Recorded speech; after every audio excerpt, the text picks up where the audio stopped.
నిన్న తెలంగాణ రాష్ట్ర సాధకులు రాష్ట్ర తొలి ముఖ్యమంత్రి వర్యులు కేసీఆర్ గారు రాష్ట్రానికి సంబంధించి పలు కీలక అంశాల మీద ఆయన మాట్లాడడం జరిగింది.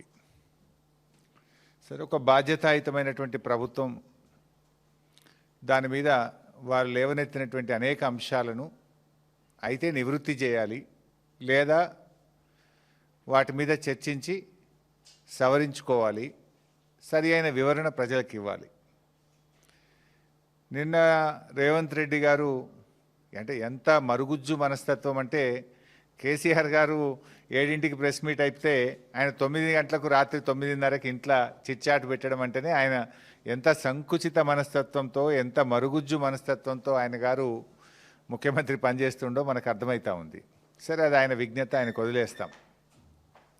ఇప్పుడు కేసీఆర్ గారి వ్యక్తిత్వం ఏమో హిమాలయాల పర్వతాలంత ఎత్తుగలిగిన వ్యక్తిత్వం కేసీఆర్ గారిది. రేవంత్ రెడ్డిది ఏమైపోయిందంటే ఒక మరుగుజ్జు మనస్తత్వం, సంకుచిత భావాలు కలిగినటువంటి వ్యక్తి.